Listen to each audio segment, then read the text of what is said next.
Are you ready, Madam Secretary? Let us begin.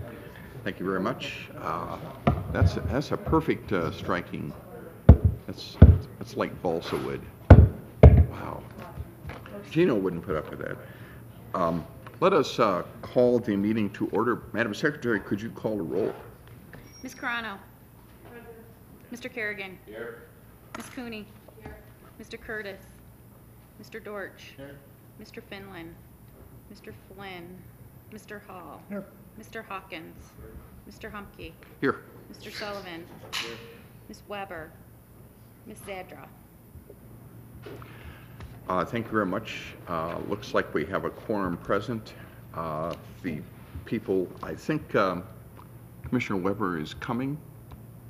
As to the others, they should be shown as excused. That takes us to the pledge. Councilman Kerrigan, would you lead us in the pledge? Allegiance to the flag of the United States of America.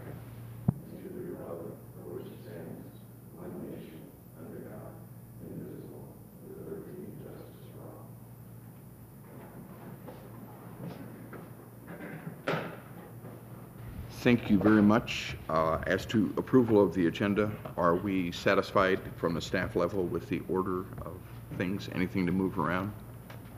Nothing? Okay. Is there a motion? Move to approve. Thank you.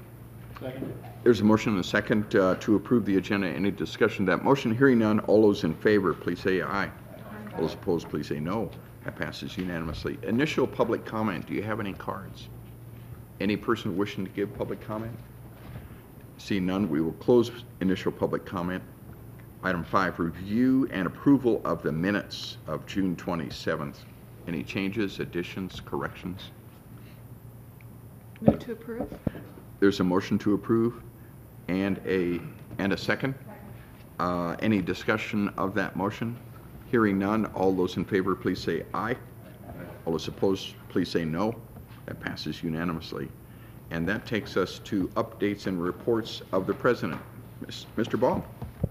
Thank you, Mr. Chairman. Well, as you know, I had a nice vacation back east, but on the tail end of that vacation, I went to the Destination Marketing Association International Convention, which was held in Orlando earlier this month. And this is the association for those of us in the destination marketing world. It was a very well-attended event, as it always is, and draws not only from all over the United States, but all over the world. The thing that really stood out to me at this conference this year was the general session where a woman who's a futurist and a social innovator talked about some of the new ways that business is being conducted in our industry. And I've commented in the past on several occasions about how we have to start thinking how Gen Y people would do things or what they would respond to, because they are starting to become more and more of an economic force in terms of consumer decisions, but also in terms of business decisions. And there were several new web services that were discussed that I had heard about peripherally or had heard about similar ones, but the presentation really hit home not only to myself, but I think a lot of people in the audiences. These young people look at the world very differently in virtually every category, and some of these new services really have the potential to change the way that things that we've done in a certain way for many, many years have always been conducted. And I'll just briefly touch upon them as I did in my written comments, because I think they're worth pondering.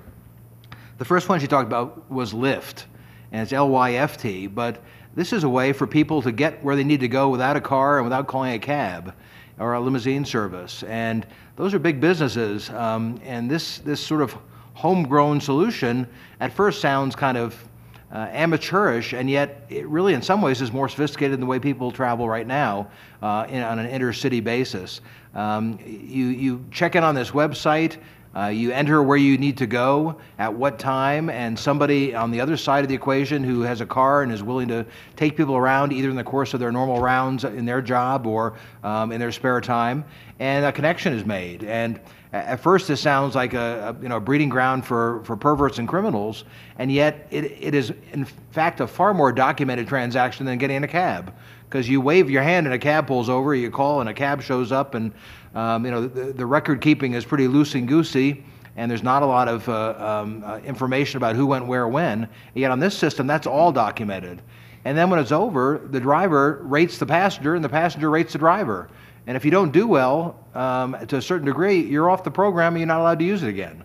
So somebody like me hears about this and says, who would ever use that kind of thing? Well, 30,000 customers a week in San Francisco are using it, and they're paying money for these at a lower rate than the cab fares. And at some point, this is going to expand nationwide, and the cab companies are going to have a run for their money. And maybe not the 50 and 60-year-olds, but the 20-somethings and the early 30 hip folks are going to really start looking at this as a viable way to get around. It's a real game changer, or potentially, if it continues growing. And this company was recently valued at $275 million, and it's pretty much a brand new company. I never would have thought about it, but baby boomers grew up in a different world with different values and different approaches, and these young people start with a clean sheet when they've got something they want to solve. The next one was liquid space, and this one really can hit our destination management world very directly. The idea that if you go to a town and you need a meeting room, don't pick up a phone and call the catering department at a hotel and book one. Go to liquid space, and maybe there's somebody that has a conference room like this that's dark 80% of the time, and they're willing to give it to you for a couple $100. The amazing thing, however, is that Marriott Hotels has stepped up, and they've gotten into this. And you think, well, for those of you who travel on a regular basis, Marriott's a pretty conservative company. It's got Mormon ownership. They traditionally have stayed away from gaming. They've done a lot of things that were family-friendly. And all of a sudden, they're putting their banquet space company-wide in this database where people can buy it on the cheap at the last minute. The office space, an office when I'm in town on a sales trip kind of thing, you can say, okay, that's kind of an interesting idea. When you start renting ballrooms through this system from Marriott, the #1 hospitality company in the world, then you really take notice. And Marriott is very conscientiously trying to get hipper and attract this younger audience. They're a big company that has seen this coming, and probably faster than any of their competitors has been trying to respond to it, not just in this program, but in other programs. They've got new brands they're rolling out that Marriott would never have given a second thought to. Matter of fact, they've got something called, I can't remember if it's autograph or signature, I guess it's Signature Collection. And Signature Collection hotels are hotels that are marketed by Marriott, but are not run by Marriott. Now, Marriott has been the manual king for their entire history. If you had a Marriott property, you had a manual that told you how to do everything, and you better comply because they were very, very precise. That was always the dig on Marriott. I don't want to work for Marriott because I've got a brain.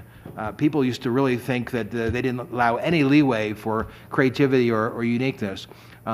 So the idea that Marriott would put their reservation system and their regional sales offices out there to a company that runs a hotel with a style and standards of their own, it would be unthinkable 10 years ago. And now Marriott's doing that and growing that quite dramatically, along with some loft-type hotel brands and other things that are much hipper and looser than their company has traditionally been. So once again, is this going to plateau and not go further? Perhaps. But it's something to keep an eye on for our hotel partners who make a lot of money out of renting function space and may find a run for their money with younger people when it comes to future requirements. And the third one is probably the biggest one right now, and that's Airbnb. And it's, some of these names seem a little bit clumsy, but I guess Google sounded pretty silly before anyone had ever started using it. Now we just take it as a matter of course. But Airbnb, it always stands for bread and breakfast, and the airport, I guess, is because of the travel component. But all over the world, if you're traveling and you don't like hotels and you'd rather stay in somebody's home, apartment, or loft, you just check in, let them know where you're going, and they match you up with somebody who's put their space in the database. And this is a big business. We're talking about 10 million travelers traveling this way. There's also a humanness to it that when I travel, I'm not really looking to make new friends. I'm traveling with my family or friends or going to a conference or whatever I'm doing. I'm not looking to make human connections necessarily when I'm traveling.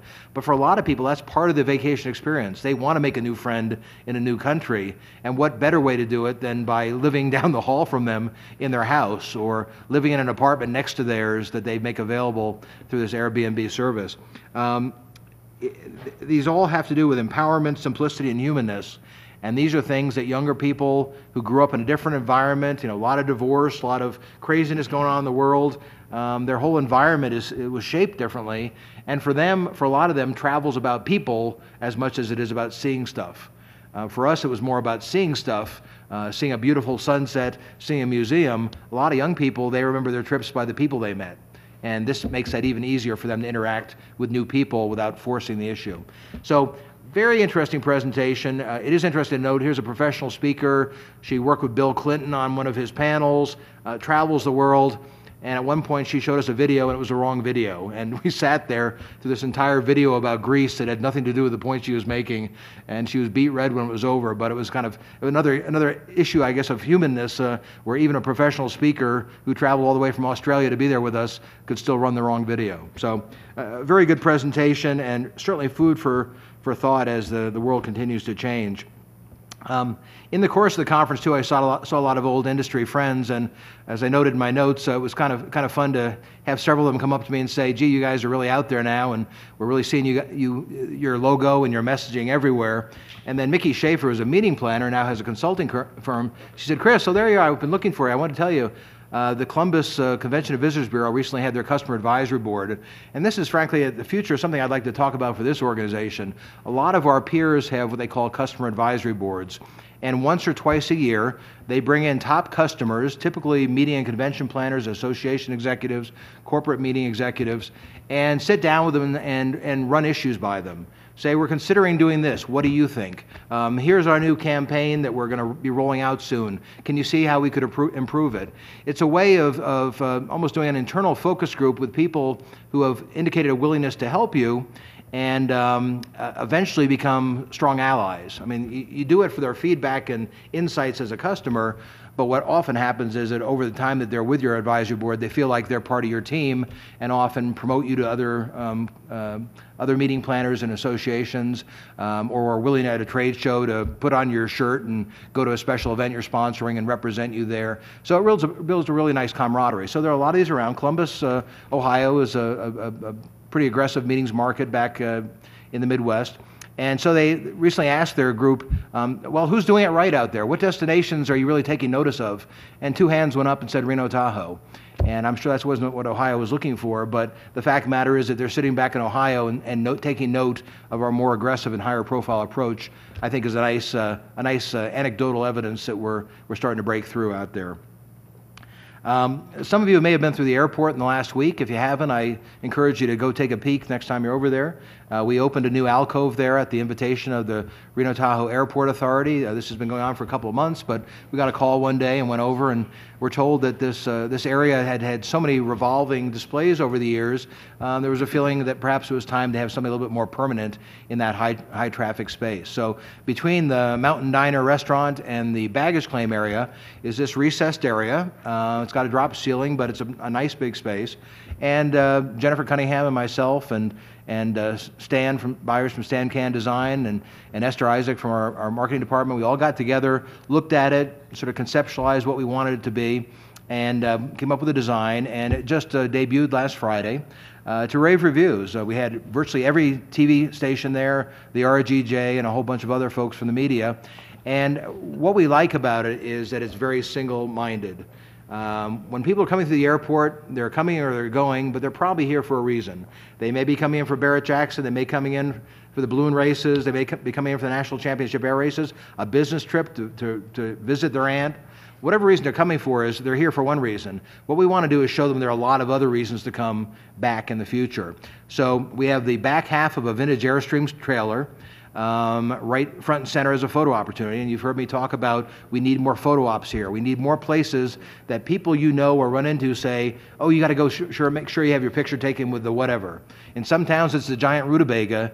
In here we're trying to come up with things beyond the Reno Arch that are sort of must-takes. And in the world we're in today with the internet, especially the younger generation, everything goes on Facebook, everything gets tweeted, everything gets put out there on Instagram, and these are not services that I necessarily use, but a lot of our visitors and our visitors of the future, that's how they communicate. And what better way to communicate than by showing something cool that says Reno on it, right up front and center, and is something you don't see every day. So the back half of a cool Airstream trailer in the middle of an airport where you can pop inside the window and smile and have your picture taken, and then somebody can send it off via Instagram. We think that's a pretty fun thing to do while you're waiting for your suitcase to show up. There are flat screen TVs in either corner, and we put our new sales video, which we debuted about 6 months ago, in there. That's running in continuous loop, and as of next week, we'll add our new video we're just finishing up right now for Northern Nevada Motor Madness. So all of our piston-powered events that I've talked about, we have an exciting new 2-minute video for that, really high energy using footage that was captured at last year's events. And so on a continuous loop, we'll have these screens playing these terrific images of all there is to do in Reno, Tahoe, and then a specific focus on the automotive, airplane, jet ski, motorcycle kind of events.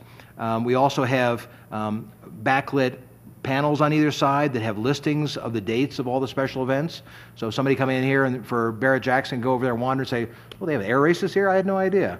And if you're interested in a little bit more information, we have one collateral piece in there. We did not want a Turkish bazaar with all sorts of brochures and a big brochure rack to maintain. That's not 21st century. So we have simple racks on either side with just our special events brochure inside. So if somebody is intrigued by something they see, they grab one brochure, stick it in their suitcase, and when they get home, they've got all the information they need to follow up on any event that they were interested in. So it's clean, it's bright, it says find your passion on top, it's got our logos, it's got camera icons to let people know it's a photo opportunity, and we're really pleased with the way it turned out. The airport authority is very pleased, and we think that that'll really make, the airport has made so many dramatic improvements recently, we really think that that'll take that one high-profile area of the airport and make it look sharp and fun on an ongoing basis. So another great show of regional cooperation where the airport reached out to us. We found a solution for them, and we actually provided some advertising space at the convention center and the bowling stadium for their messaging to the local community. Travel trends and developments, there are a lot of numbers floating out there. I kind of sift through them.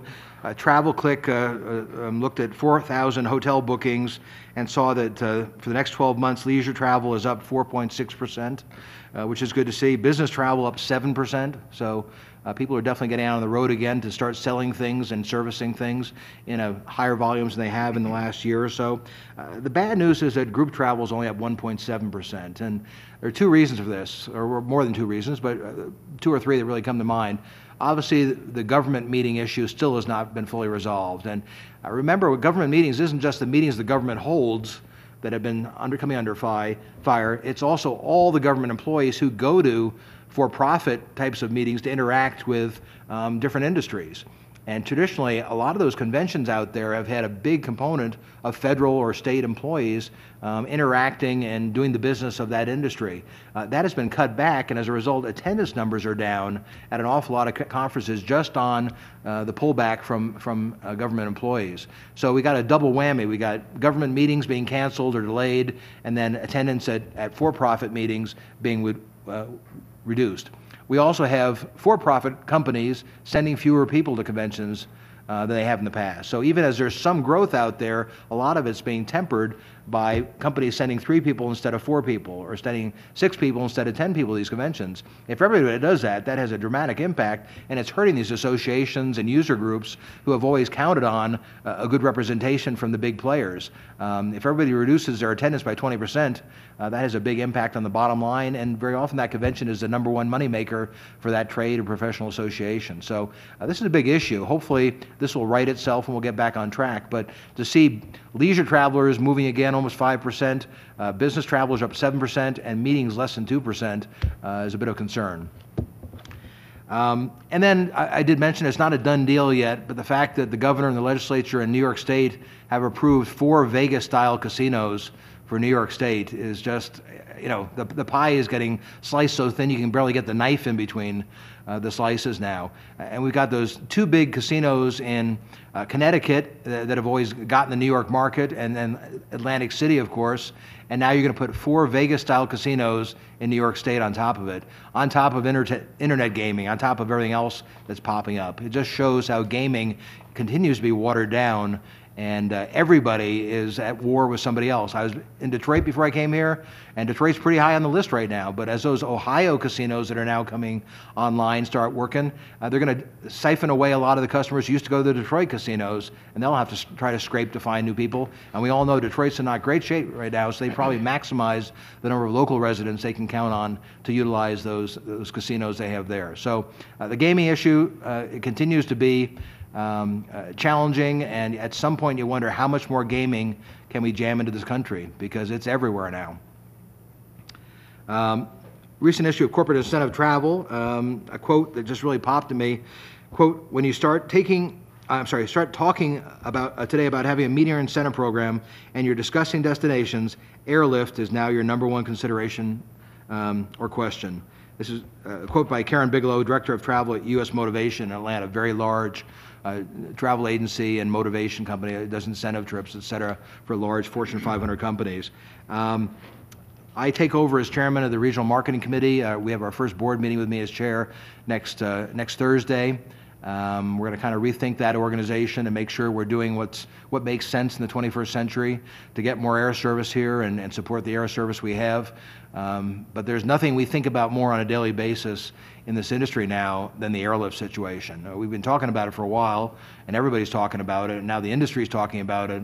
And short haul is out, long haul is in. The airlines don't want to run little puddle jumpers. They want to run big jets so they can cram as many people in at the highest load factor and maximize profits. And they're under a lot of pressure to do so.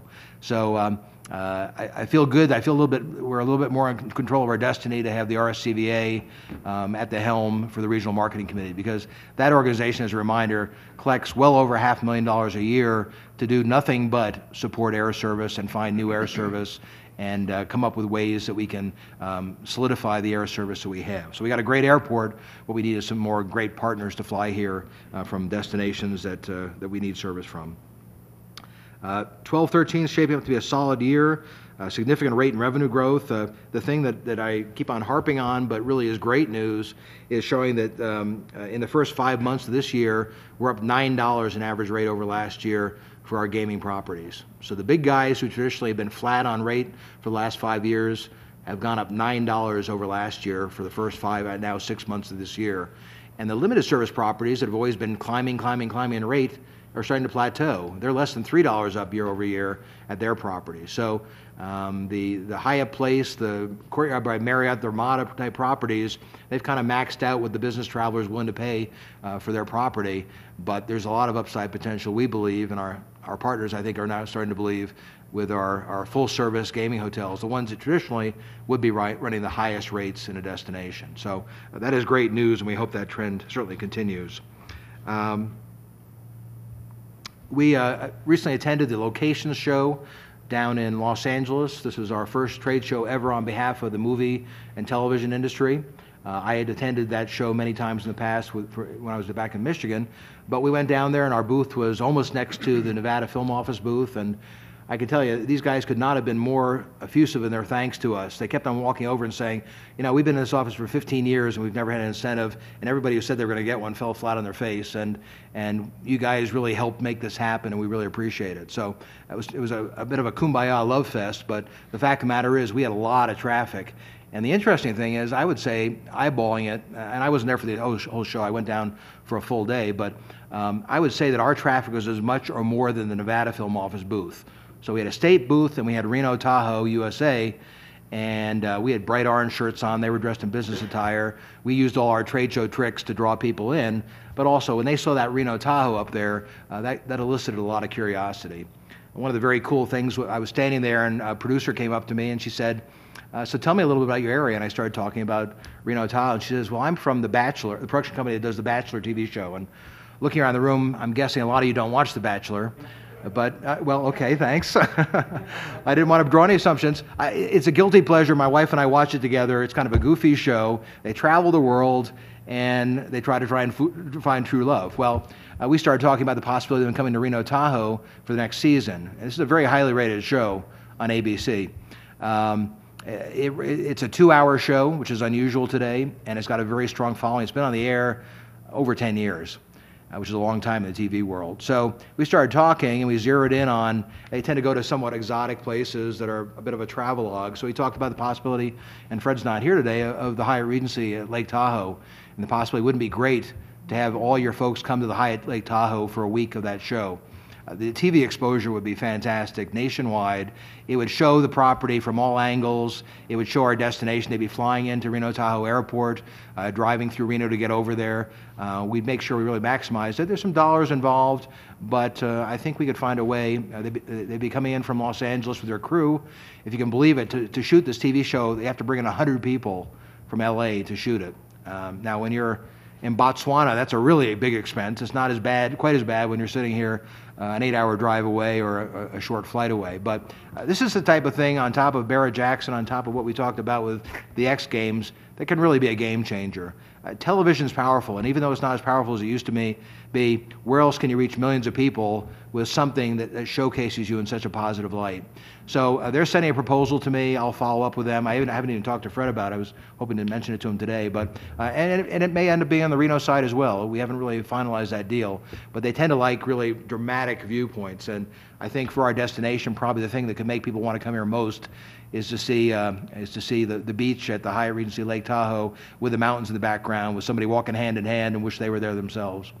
And that grew out of that conversation at that trade show, standing there and saying hi to somebody as they walk by. A lot of other folks are interested in this destination. There was very good traction for the idea we already have stages available for them to shoot in. And as you know, that cost us about $1.98 because we already owned a $100 million building across the street that had 34-foot ceilings and no pillars and access for big trucks and equipment. So we think that was a smart approach, and the industry seems to think it's a smart approach too, because they're very interested in checking that out. As a matter of fact, just this past week, Jeff Spillman got 3 calls from the Nevada Film Office with leads for Northern Nevada for feature film productions that we have to follow up on. So our relationship with them is fantastic. They really are using us, just as we said from the very beginning, as their satellite. They're located in Vegas, we're up here, and when they say if somebody who's interested in a more rural setting or a Lake Tahoe setting or a smaller scale setting than Vegas, they call us and we run on behalf of their team. Glenn Gaynor, who is president of production for Sony Pictures, will be here in a couple of weeks, a scout for a film that he's looking to bring here in the first quarter of next year. We just had one of the top location companies in Hollywood come here for 2 days last week. We took them around to show them a lot of the sites, and they're looking to utilize a lot of our facilities here when their network of 400 location scouts call and say, I'm looking for XYZ, what do you got? So this is on the move, and we're getting some real forward traction.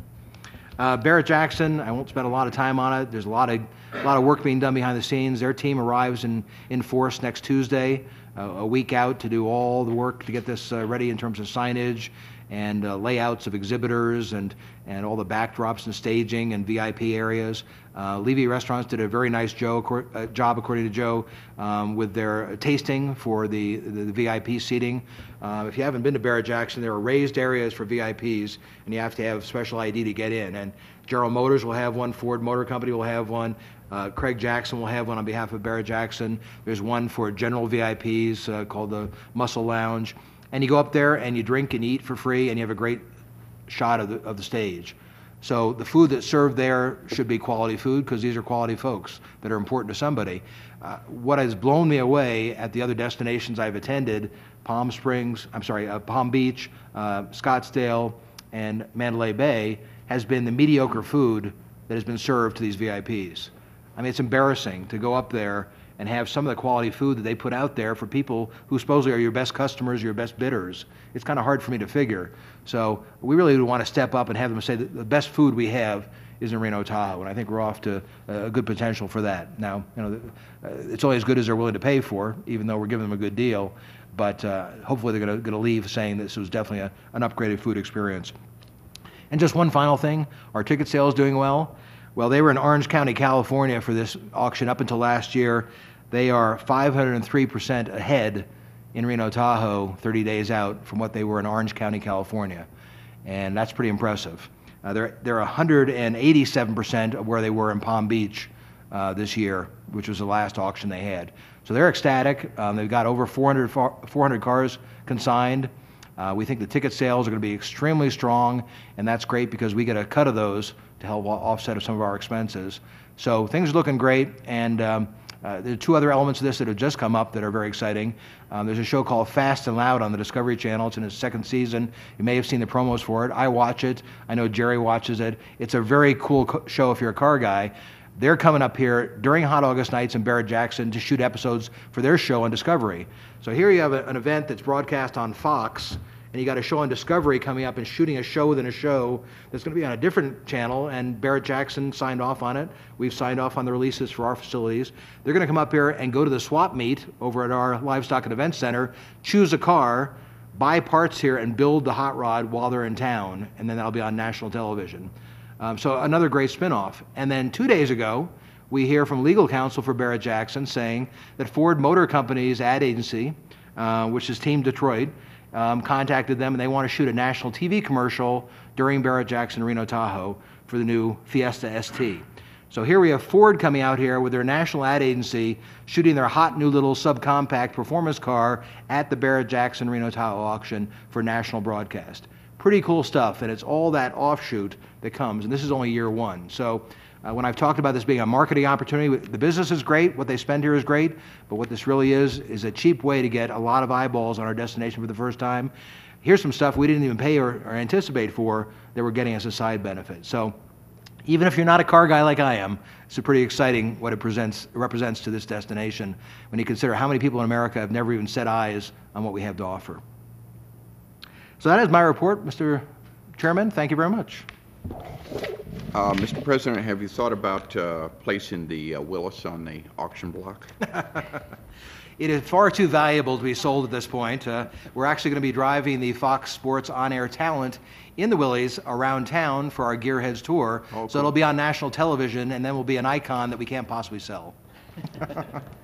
Great answer. This was not rehearsed. Do you? I'm curious. What is the retail ticket for admission to the auction at Barrett-Jackson? It's $20 for an adult on Thursday or Friday, $22 on Saturday. You can buy a 3-day pass, which a lot of people are doing. They said their 3-day passes are much higher than normal, and that saves you some money. If you're military, over 55, or a child, the price drops. I think it's $14 for kids, seniors, and military. Great. Very affordable. Ms. Carano. Another offshoot is a movie premiere that's going to go on at the Park Lane Century. It's the Hot Wheels. Yeah, and I told him to call you. I have not heard. I'm familiar with the film. It's the story of Tom the Mongoose McEwen and Don the Snake Prudhomme and how they had this rivalry, and it was sponsored by Mattel. Right. And so it's a feature film. They've moved up the premiere to be with Barrett-Jackson here, I think on the 9th. Very cool. For drag racing fans, this is going to be a really cool film, much like Heart Like a Wheel was years ago with Shirley Muldowney. And once again, for this crowd, that's a very cool tie-in. Neat. Thank you. Are there any other questions based on the President's report? Any comments? Very nice report. Very nice. Let us move on to item C.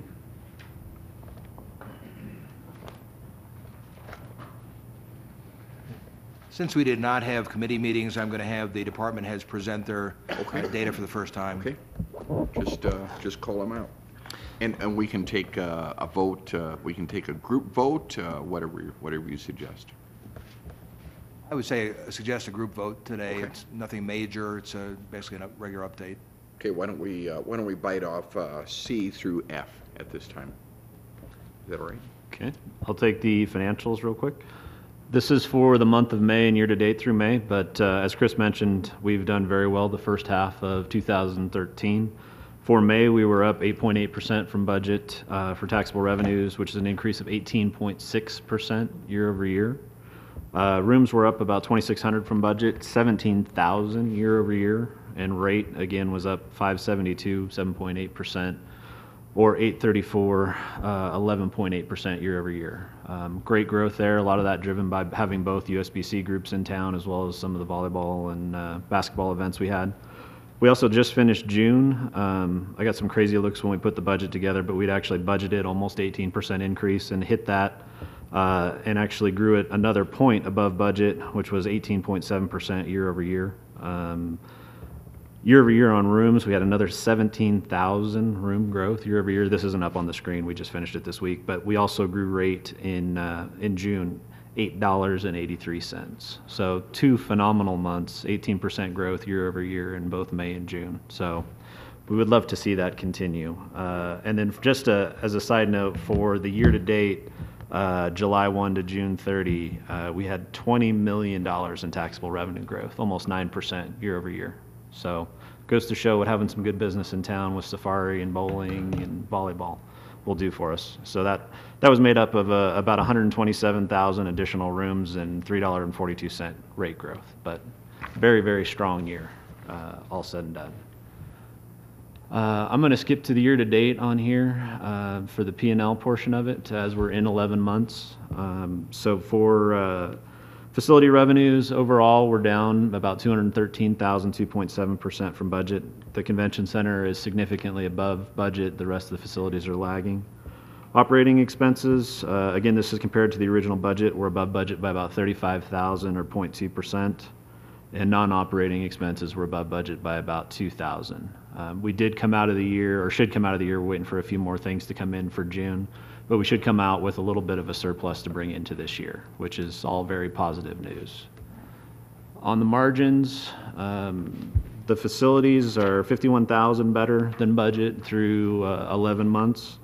Sales and marketing is $155,000 ahead, or higher than the original budget, and that's due to some of the additional spend that we've allocated throughout the year. But again, all said and done, through 12 months, room taxes were great. We're just waiting on a few little things to come in, get accrued for June, but all indications are we're going to come out of this year in very good shape with not a tremendous amount, but a little bit better than we anticipated. So very, very good news, and our auditors will be here in a couple weeks, and we'll get some final numbers at that point. With that, I would submit the 11-month May P&L for any questions. Are there any questions? Mr. Hawkins. Regarding the Reno Livestock Event Center, Brian, I'm not sure if you just went over this or not, but I see RV parking revenue is down almost 79%. For the month, this one, is that what you're looking at? It's a budget? The budget was 30. Correct, yeah. Actual was 63. Yeah, and that actually is an increase year over year. The budget was just significantly higher than we ended up realizing with when they were constructed in the prior year. If you look at the year to date, we actually are, I believe it's 16-ish thousand. Yeah, about 16,000 or 26% above last year actual. It is below budget, but above the actual for last year. Okay. And then regarding the vendors, has that been a rodeo association that hires the vendors? I see it's on our expense report. Hires the vendors for what? The food vendors, like Nevada Barbecue, Paison's Deli. Oh, I'm sorry. Yeah, that was a Pinocchio's, contractual expense for, is that Cutting Horse? The National Cutting Horse Show. Association. Yeah. Okay. So that is our So expense for hospitality, essentially, to get the group to come Just, here. are they hiring them and we're paying them, or are we hiring them? No, so we actually work through John Pinocchio.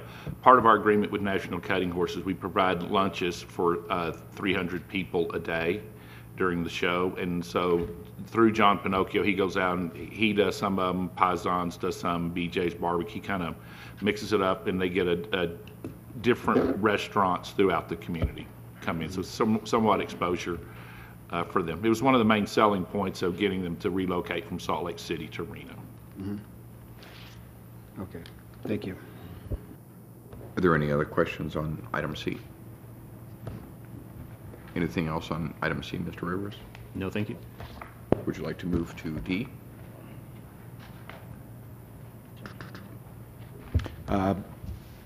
Thank you, Mr. Chairman. Talk about the sales production and what's been going on in our convention sales activity. We wrapped up the year. Here, let me have that.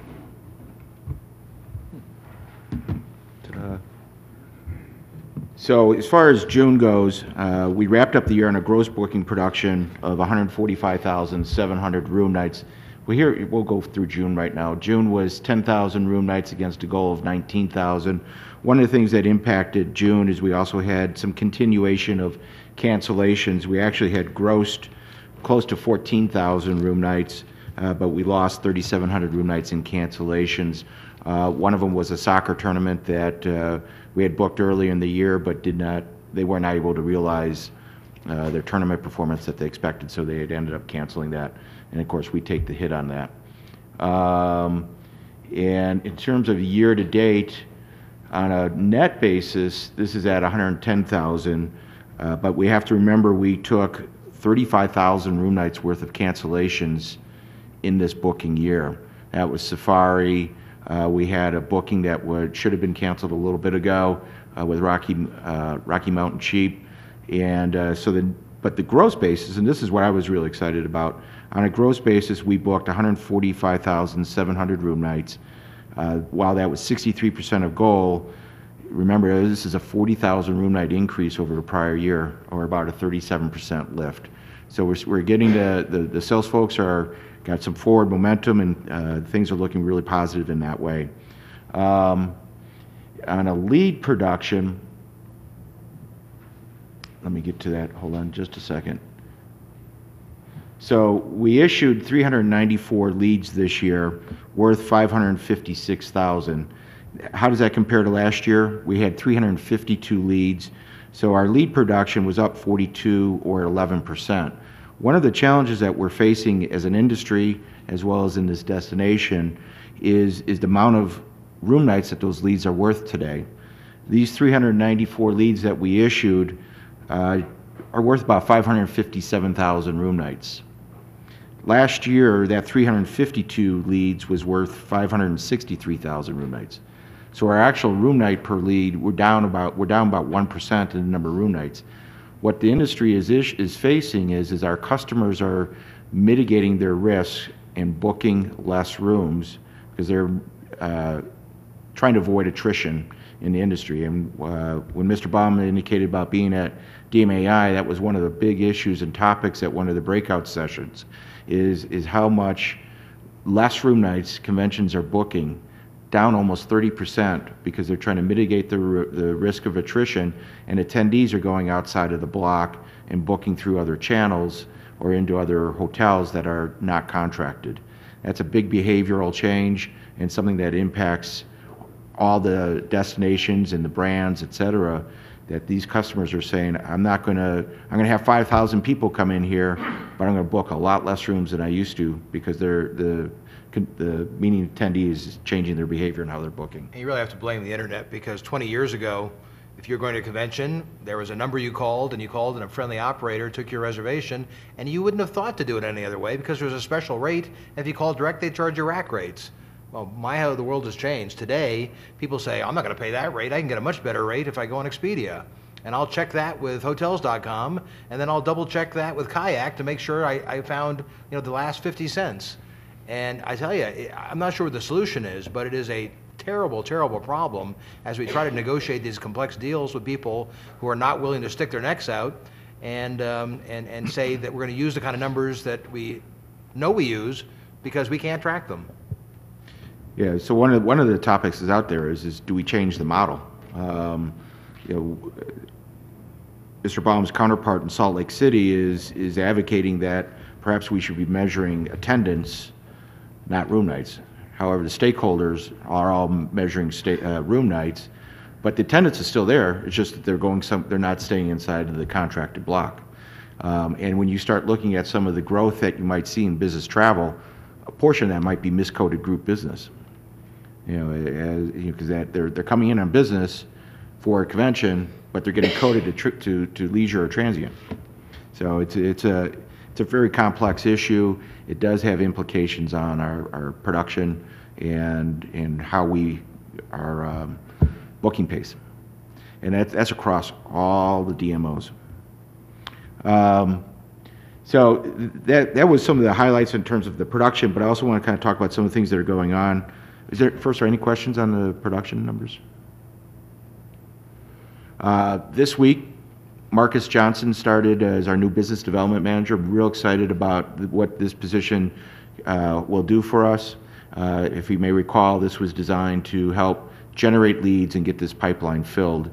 I've targeted a goal right now of 10 leads per month at about an 1,800 or 1,500 room night per booking. So hopefully by the end of this year, with his focus on lead development, we'll take this pipeline up about 180,000 incremental new lift and really start getting that pipeline where it needs to be to result in that definite production. We have them focused in some key areas, western region, so we could take advantage of the airlift where we're strong. We've got focuses on vertical segments within the corporate market that we know align well with the brand, like franchise companies, multi-level marketing firms, renewable energy, education, as well as kind of that sports retail type business. So got him well focused, as well as on the Midwest, because we did eliminate that position in Chicago to help fund this position. His focus will also be in business development on the Midwest side. Very excited about that. We're still seeking the assistant sales manager position to further grow our sports market. When we get this deployed, we'll be looking at other sports business that is also, kind of sports-related business, impact on the Livestock Event Center, and more of that adult sports, so that we have a better profile into our casinos and our hotels. Upcoming things, some real great exposure coming up in the next couple weeks. ASAE is going to be in Atlanta, August 3 to 6. We have first year of our premium booth placement. Last year we had a great booth, but the placement wasn't quite in place with our new strategic partnership. We're in a key area here. We got an extremely cool looking booth that represents the brand well. We've got some customer events. We're looking forward to a great event at ASAE. We're going to be at Connect in Milwaukee, August 22 to 24. We got a strong partnership there, a sponsorship. We'll have 10 minutes of podium time that I'll be presenting in front of 400 meeting planners and about 1,100 industry professionals. Some exciting stuff coming up. I'll give you some great highlights the last couple weeks. U.S. Karate announced that they're bringing their championship here in 2014, about 3,000 room nights. That's real exciting. Further continuation of using our indoor facilities to attract sports. Science teachers just also announced this week that they're bringing one of their area meetings here in October 2015. That's about 2,500 room nights. And Sharon and Bonnie and Lee Gibson have been very active in helping try to bring American public transportation here. We have verbal commitments on that, and they're going to be doing their site visits at the end of August. Those two bookings are worth about 3,000 room nights. So some good news coming up here on verbal commitments and activities there. Just a quick comment on that, science teachers. Nice booking. That is a booking that was originated by a former employee of ours in Washington, D.C. who's no longer with us. She couldn't get it done. She's no longer with us. Robin Nichols, our Director of National Accounts, got involved. She got it done. The right salesperson makes all the difference. And, that wasn't a gimme. We beat Salt Lake City and Las Vegas to win that one. So that shows what experience and capability can do with the exact same circumstance. Somebody tried, couldn't make it happen. Somebody else with more talent made it happen. We have a team now with people with talent. Our new national sales managers are cranking out new leads from customers we've never dealt with before. They're going to start turning them definite. So I know you've heard a lot from me. We are really at a point now where no more excuses on the team. There's nobody on there that I think doesn't have the ability to make their goals. And if they make their goals, we'll hit 228,000. Shall we break for questions at this time? Any questions? Commissioner Weber. I don't know if it's a question, but I just am back from the National Association of Counties annual conference. And when we were here, when the conference was here in 2010, I think we only had about 2,000 attendees, or maybe even less than that. And they're saying I serve on the board, the national board, they're saying that the conference in Fort Worth was over 3,000 people that attended, and that the numbers are coming back up, but they've also cut the conference by one day. Wherever we go, DC, the meetings that we have, everything is being cut by one day, which doesn't really work. And so now the board's going back and talking about whether or not they're going to continue to do that. But at the national board, when we were talking about the attendance moving up, to 3,000 people this time around, and New Orleans is going to be next summer in July, and they're expecting a big turnout for that. They didn't talk about the economy and how it impacted, especially here in Reno. And so I think it's important to remember that what we may need to do is when we're talking to some of these conferences or meetings, finding out if their average nights truly have been cut back, because our organization's doing it, others I'm sure are doing the same thing, and maybe there's a way to go back into the conference level and talk to the folks like we are going to do it at National NACO, because you can't get it all in. No. There's too many things to do, and so. You're actually wasting money by bringing all those people to a point and not giving them enough time to do their business. Exactly, Yeah. and then sightseeing. I mean, when you're there, you obviously have to do that. Turn your mic off. Sorry. Okay, I'll turn it. Thank you very much. Any other questions, comments to this point? Thank you. Please continue. On a tourism sales side of things, June, we weren't in a lot of the trade shows, but we've got some activity going on here in terms of a year-to-date leads. We're at 94 versus our goal of 120. We're got to get caught up on some activities that we had in June with powwow. That would have impacted here, but that was later in the month. Powwow was a significant success, I think, in terms of the representation that we had and the exposure that we created in the booth. We had 80-some appointments this event, and compared to last year, that's about a 30% or 30 more appointments than we had last year. So some of the activities that we've been doing and trying to work with NCOT, as well as what we're doing with our relationships with some of our international wholesalers is working. We had the Willies in our booth, and I think that really made a big impact and caught a lot of eyes and attention.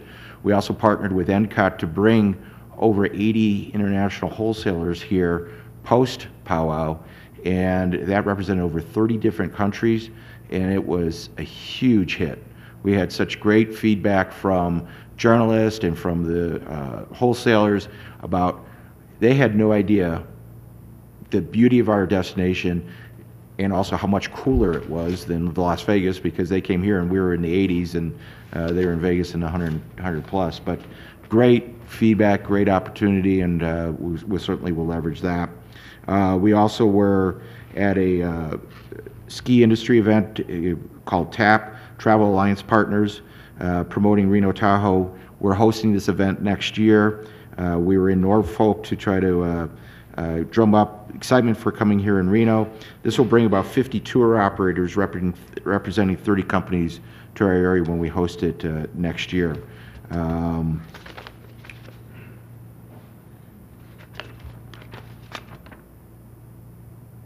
Oh, and then also just this week, if you didn't know this, we hosted our biggest little city golf tournament, which brought in about 23 customers, representing some of the typical wholesalers that we do business with, like Southwest Vacations and US Air Vacations, and some of the OTAs like Orbitz and Booking.com. And we had a successful meeting, I think, with Southwest Vacations about some things that we might do to partner with them to push the ski season when it comes in. We got to get that wrapped up here real quickly so they can place their media and start helping us promote ski. And that's the tourism report for your approval. Any questions at this time? Please move on to marketing. Thank you. All right, marketing. Let's get to these. Marketing had a really good June in hitting all of our goals, but a fantastic year end because we either hit or surpassed every goal we had set. And I promise you that I wasn't sandbagging it. We had a reduced budget, and my goals were between 5 and 11% over prior year. With our website, unique visitors, just over 154,000 for June, and our annual goal, we ended up at 111% with 1.4 million visitors to our website. Property referrals. For June, we were at 134% with 32,000 referrals. Year ended at 102% with 294,000. Monthly email signups we did okay. That one we didn't hit our goal for June at 92%, but the good news is annually we actually ended the year at 398% of goal with almost 17,000 new email signups. Our database now is at 57,000. It's a very clean database that we scrub all the time. Conventions and meetings, RFPs and requests for the month came in at 160% of goal, and our annual goal we met at 101%. Facebook fans, this month for June we had just 640 new, but we did hit 272% of goal. Annually, we're pleased with that at 153%, and we have over 34,000 Facebook fans that we talk to all the time, because you'll see with the interactions. This month, 5,778 interactions for 340% of goal, and we ended the year at 318% of our goal with over 64,000. So the marketing department's been doing a really good job staying on these numbers. June and July really is the beginning of a lot of our advertising, and I've got some great things to share with you. July, Southwest Spirit, we've got a new ad that appeared, and I'll send these around. And that's a national ad, by the way. A lot of our advertising is regional. That runs in every plane on their system worldwide. And some good editorial. Sunset Magazine, this was Best of the West issue. Again, our ad, and that's 141,000 circulation. Via Magazine, this went out to 2.6 million households, and we had some great coverage, articles, an article, and our ad again. Send this one this way. Alaska Airlines, I'm very excited about this because we work closely with Alaska. We don't have an ad in this publication. We work closely. They contacted us. They decided they wanted to write a feature story on Reno Tahoe. So we went out and secured the writer and worked very closely with them. This just came out in June, and it's a fabulous article on our entire region and destination. Now associations, again, for convention sales, great coverage inside front cover. So I will send that this way. In addition to that, we've got, with the AFCI film location show that we had, I want to pass this around. This is exciting because Nevada Film Office took an ad out promoting the Reno Tahoe area. So compliments They to called me us. to approve it in advance, so once again, they're paying for it, yet they're promoting our part of the state. So we really do have a new start with those guys. We do. I think it's fabulous. And then Barrett-Jackson, there's been a lot of promotion around this. They've done email blasts to millions of people and bought banner ads on the computer, so I can't show those around, but they are wrapping some magazines, and we've got our logo on it talking about their event coming up in a couple weeks in Reno Tahoe. This issue, I actually looked at it last night, has a section on the best restaurants and hotels to take advantage of when you go to Barrett-Jackson, Reno Tahoe. So not only is it this, what they call a belly band on every issue that's distributed, but inside the magazine there's editorial coverage to make sure you enjoy your stay here. So that's pretty cool. We had nothing to do with that, but it's part of what the Barrett-Jackson machine is. Just part of our sponsorship. And then in June we had some great media visits that actually Ben was with and hosted, AAA High Roads, and he spent quite some time with gal traveling with Francois, and she does radio programs in Southern California and Phoenix, which aired much to our delight. Terry Conway, writer for Philadelphia Inquirer and Delaware County Times, did some coverage on us. We were in the Corporate and Incentive Travel Biz Buzz newsletter, Bank Travel Management, highlighted on Head for the Outdoors. Again, Travels with Francois. Golf is a four-letter word, radio broadcast in Southern California and Phoenix.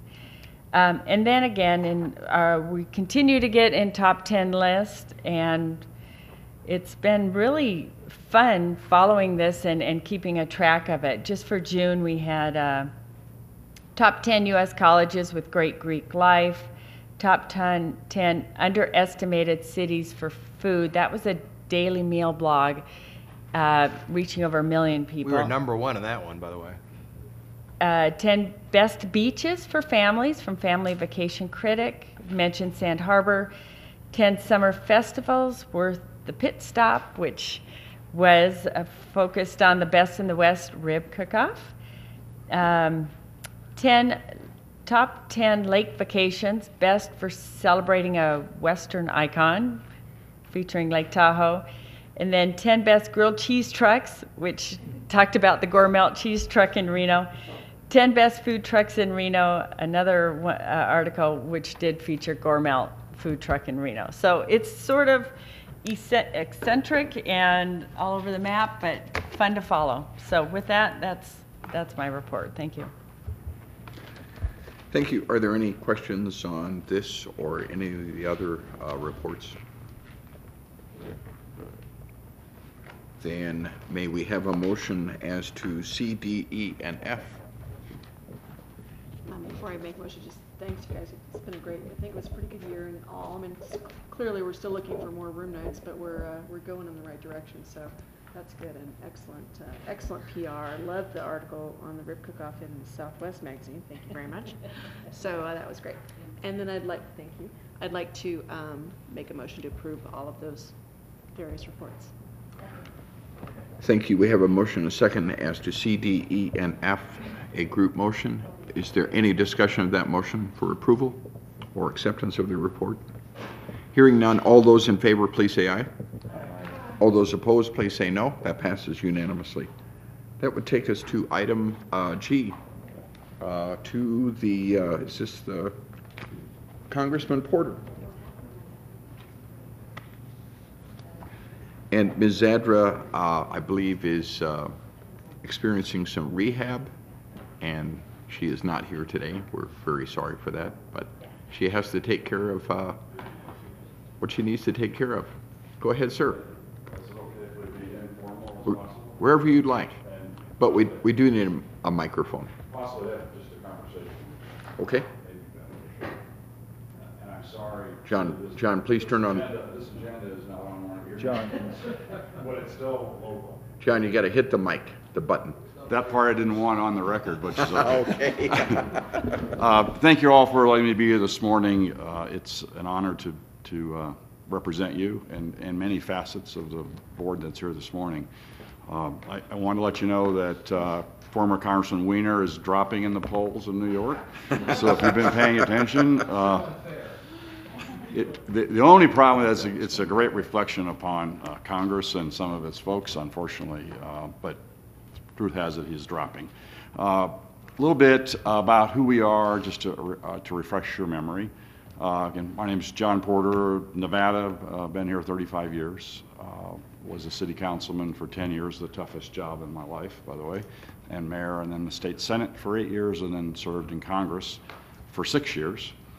A little known part of my background is I've actually been in business for almost 25 years. I had 50-some insurance agents that worked for me for years, 20 years. So my blend of public service to business is really kind of unique in that I can try to bridge this gap between government and business. And having served all levels of government, I try to give my perspective, although not always correct, but I certainly try to do my best. And with the partnership with Gordon Silver and with Brett, as you guys love him or hate him, he's a great guy. Brett's great and the team, so we do have the legal team behind us, but Porter Gordon Silver is actually a separate entity from Gordon Silver. We're affiliated with the law firm, but we have a separate business. We do consulting, lobbying. We have an international business. We represent clients from defense contractors to energy companies, to energy development companies, the Regional Transportation Commission, the airport here, also in Las Vegas, the Chamber of Commerce. So we're really a pretty diverse group. In our team with me is Dan Maurer from Washington, D.C. He's here. And today, we have a meeting here in a short period of time with the shared federal framework, which I'm going to talk about here in a moment. But I think first and foremost, I want to just give you a quick overview of some things happening in Washington. I know you're all busy running your business and you're taking care of your families. Part of our role is to try to keep an eye, not that we can change the world, but we certainly try to keep an eye on it. And some key issues right now for the RSCVA, is everything from immigration reform. Of course, there's lots of debate right now on immigration. That has to do with, how it's going to impact our businesses, our gaming community, our other businesses, our hotels and motels. Reform has passed the U.S. Senate. It's now in the hands of the House of Representatives. I don't intend to give you a prediction of the outcome, but it is a very serious debate right now as to what we're going to do about the situation. And probably even higher than that in the level of priorities in Washington is the really lack of support between political parties and members. The partisanship really is an all-time high. Does reflect the country. It's 435 people in the House and another 100 in the Senate. You take 535 people, you break it up, there's really a lot of good people there, contrary to what you may hear and what you may see. But there is a lot of gridlock happening. Huge debate right now regarding in transportation from trust funds, for the Highway Trust Fund, and this does, Jerry, impact the airport. The possibility of the president vetoing the current transportation bill, and it could well impact our airports and certainly the transportation. iGaming, I think some of you may know, it's a huge part of what we do. We're very engaged in the iGaming debate, electronic gaming debate. I highly encourage that you keep an eye on that. It's probably one of the number one issues for our resort and gaming industry. Whether it's happening state by state or federally. The Department of Justice about 2 years ago determined that the only thing illegal in iGaming in the United States is sports betting. So now we have 50 states, well, 48. Utah will not have iGaming, and Hawaii probably won't, but there are 48 states that are very serious at looking at expanding their gaming into iGaming. Of course, Nevada is on the forefront. We passed legislation in March. New Jersey shortly after that. Delaware, Pennsylvania is looking seriously at it. So we could well have 4 or 5 states with internet gaming being legal in the U.S. by the end of the year. I suspect we'll have another 10 in 2014. So, I appreciate the update from Chris mentioning the iGaming, but it's an area we stay very engaged with. For the community. Another thing that we do is we've hosted close to 100 events for members of Congress, the House and Senate. We're very bipartisan in Washington, and I'm going to talk about some of the things that we've done with your staff and your members in a moment. But our role really is to be something unique and different to other lobbying and consulting firms. There's a lot of great lobbyists, believe it or not, and there's a lot of great consultants out there, and we have many here in Nevada. But we try to do something really out of the box and totally different. Senator Reid, Senator Heller, Congressman Amodei, and the other members of the delegation are really very concerned and very involved with what's best for Nevada. They work closely with the RSCVA, but certainly the RTC and the airport and other entities here. But what we try to do a little bit different is we certainly bridge that and help our clients in the RSCVA work with our delegation. But not unlike the RSCVA in bringing in business and extending room nights in northern Nevada, we try to make sure that the rest of Congress knows who you are. Because there's 435 in the House, 100 in the Senate. Most love Nevada because they like to come here and enjoy and have fun, and they like coming to northern Nevada. They come here to raise money for their campaigns. We look at Cindy, I'm sure they knock on your door all the time. So members come here for a specific reason. They come here for conventions. They come here for the Safari Club. They come here for different events. But most of them don't really know who we are as a community. They don't know who we are as a business community. They don't know who we are as elected officials. They actually, as a rule, don't really like us because they really only hear, the promotion side. And anytime there's a bad story about gaming anywhere in the world, Congress thinks it's Las Vegas. And of course, that certainly isn't true. So what we try to do with our our friends, families, and business that we represent here in Nevada, we try to really bridge between Senator Reid and the rest of the Senate, between Senator Heller and the rest of the Senate, between Mark Amadei and Dina Titus and Horsford and Congressman Heck. We actually are an extension of some of their work. We try very hard to make sure they know who we are. And part of the legislative issues right now that are impacting Nevada specifically in travel and tour, our members are leaders. Brand USA, which was created while I was in the House with Senator Reid, Brand USA started as a corporation for travel and tour, but it was established by Congress to help promote the U.S. around the world. And it was also established to help generate funds and matching grants for communities around the country. Also, for the first time, believe it or not, it's the first organization that's really tracking information on travelers that are coming into the U.S. A very valuable tool. Now, unfortunately, it's coming up for reauthorization, and there's give or take $100 million in the fund. That's, by the way, you pay for when you get a passport or someone gets a visa. There's a minimal fee. So it's not really tax dollars, but bless our elected friends in Congress, anytime they see $100 million sitting around, believe me, they are focusing on Brand USA and those funds, and have they been successful. It was really pretty controversial when it passed, but fortunately with Senator Reid at the helm, we were able to get it done. But that's a key issue for the RSCVA. And another area is Congressman Amadei is working closely with legislation to make sure that we stop the finger pointing at our resort communities in Nevada when government agencies want to travel. It's literally a mandate for the administration to look at travel and tour as a cost item and use the comparisons that you talk about all the time as to why Nevada and why Northern Nevada is a destination that's reasonable and also a fun place to be. So Congressman Amadei is very engaged in the making sure the administration doesn't point fingers at us as a community.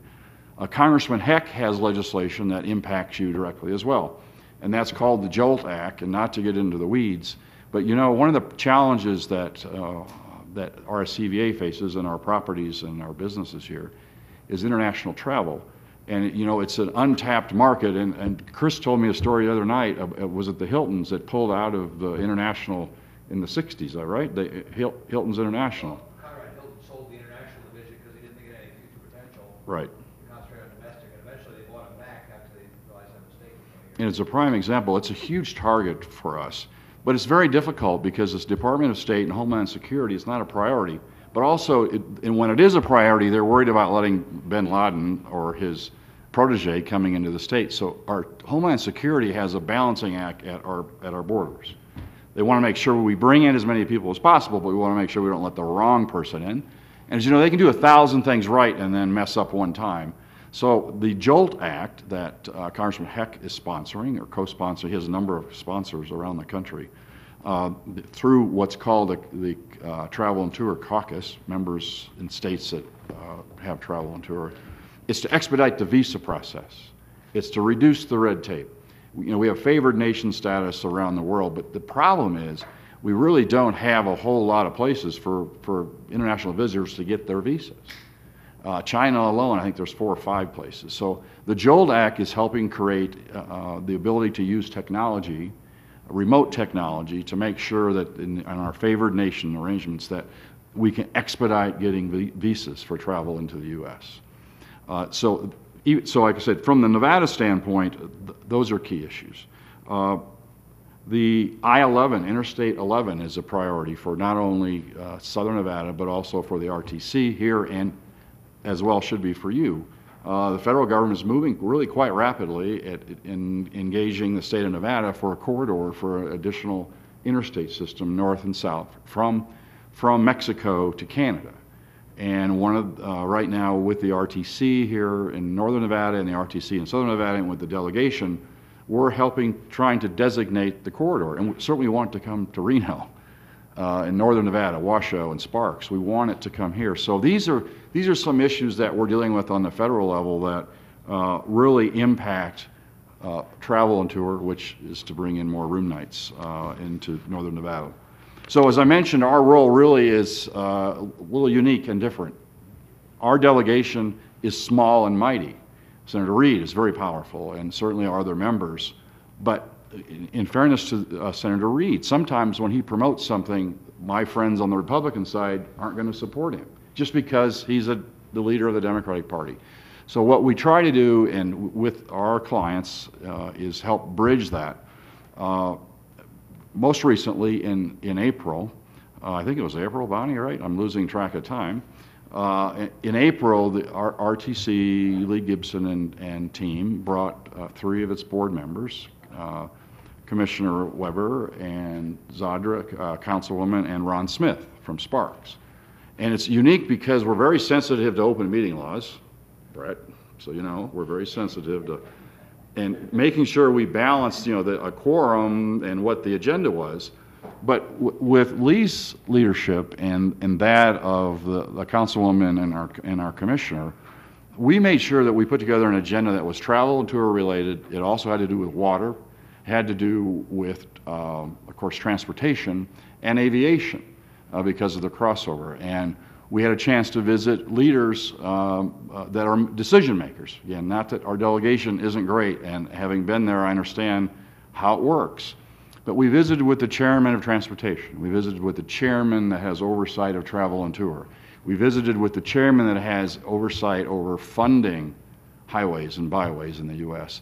Again, this is not a normal path. But in the midst of this, as we met Chairman Terry from Nebraska, he invited Councilwoman back through the RSCVA to testify that in May on travel and tour issues before the U.S. Congress.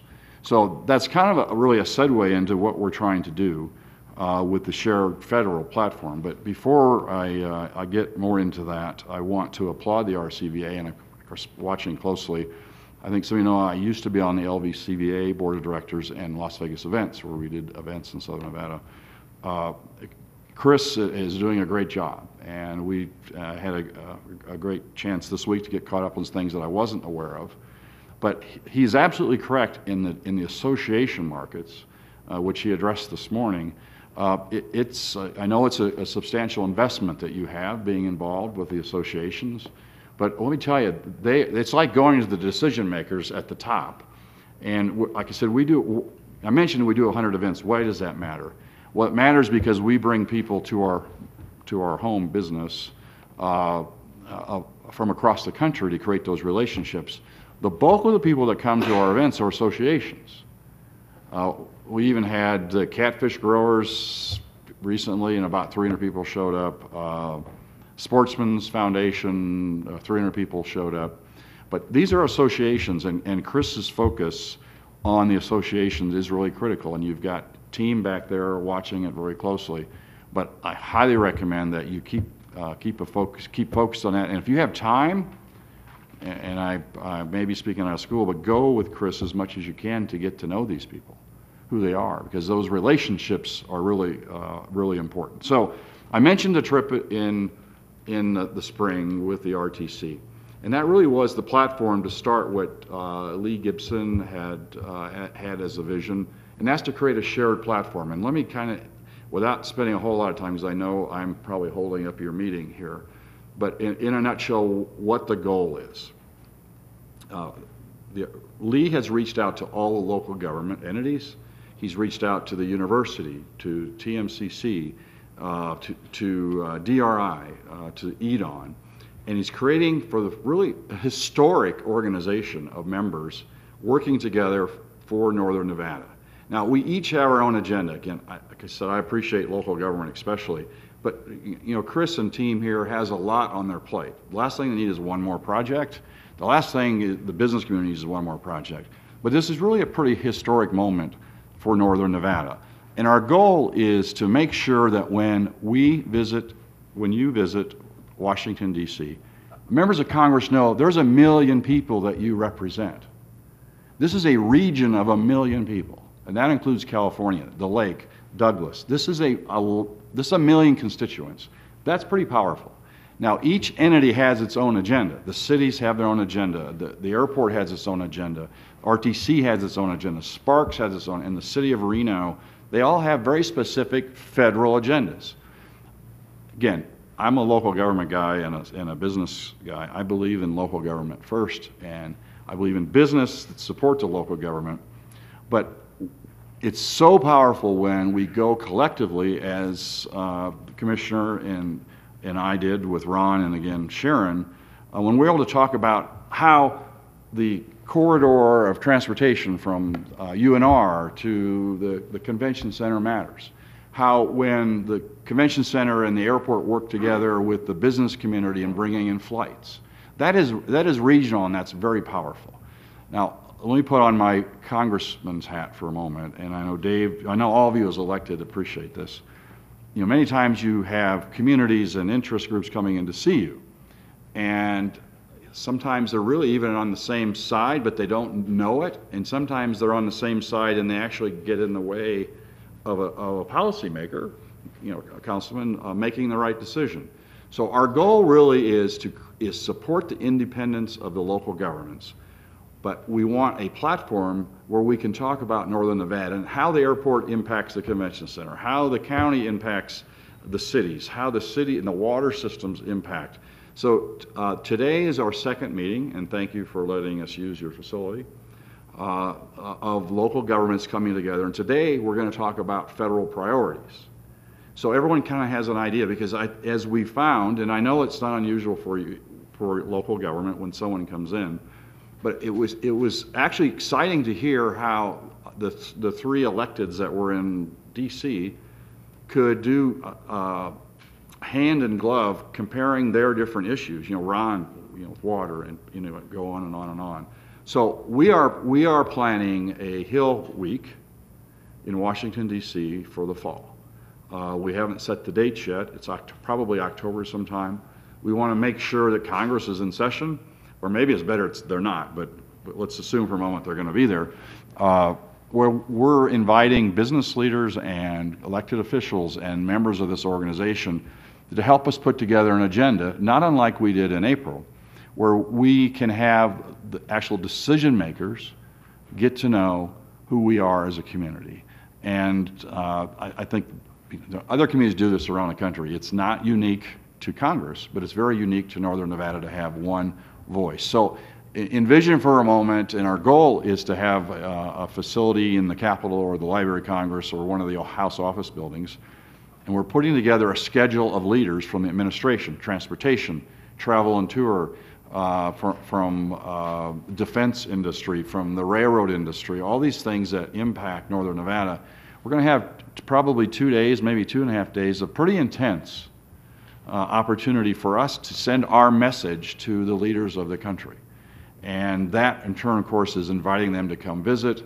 We have members that are very excited to come to visit to the community, and we are working with them on dates for Northern Nevada.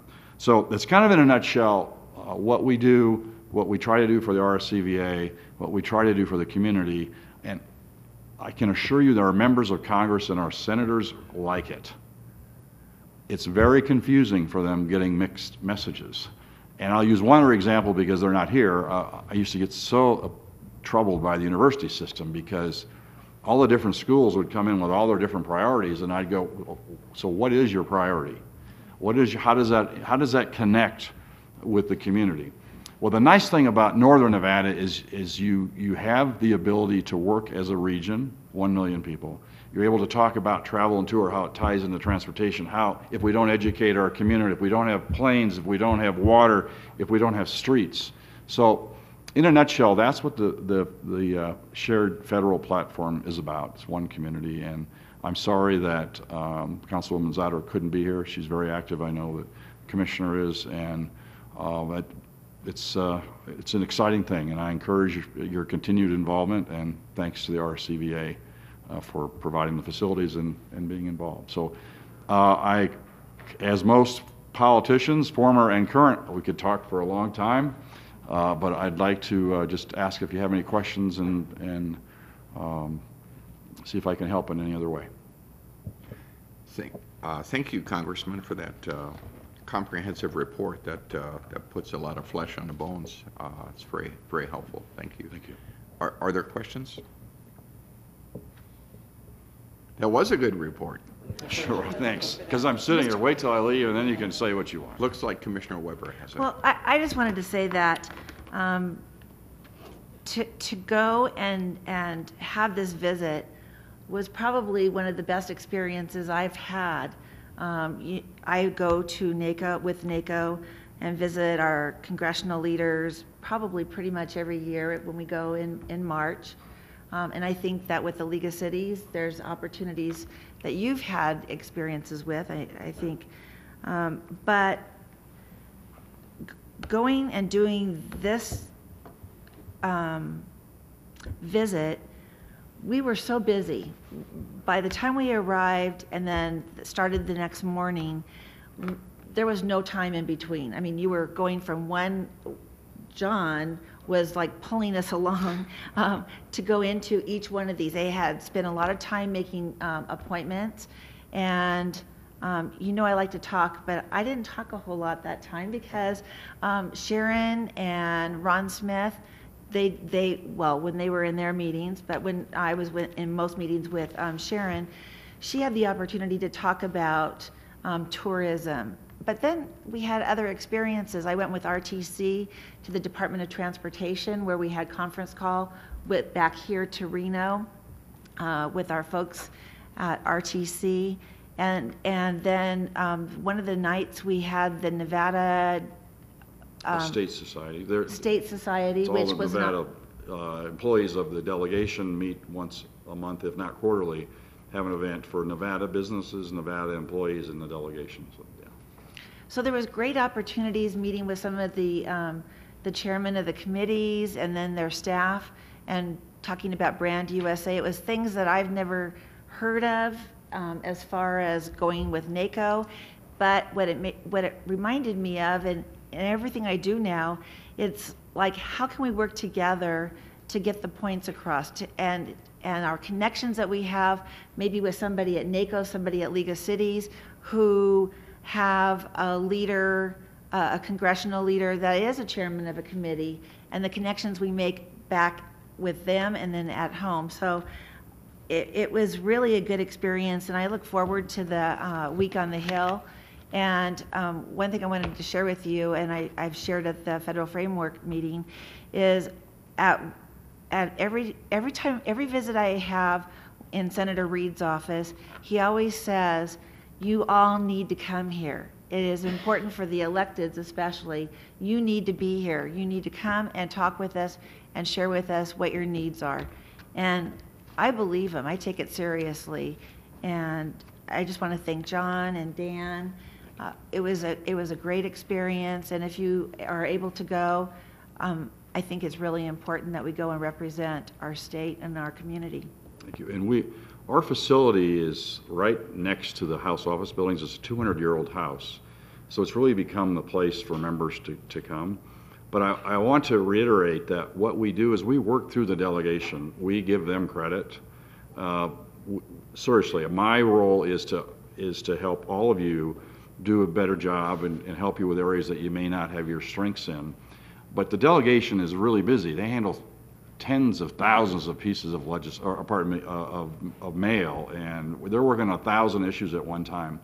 But what we try to do is make sure that they actually get the credit for what we're doing, because we need their help. We need this to be a priority. But we work through the member's office. So as we're securing a facility for our meetings, we'll go through Congressman Amney's office. If we need something administration, we probably go through Senator Reid's office. But so we bridge this for all of you with our delegation. So it really is a teamwork. But I'm proud to help and appreciate your being involved, and encourage that there are no longer boundaries. Now, we're used to geopolitical boundaries.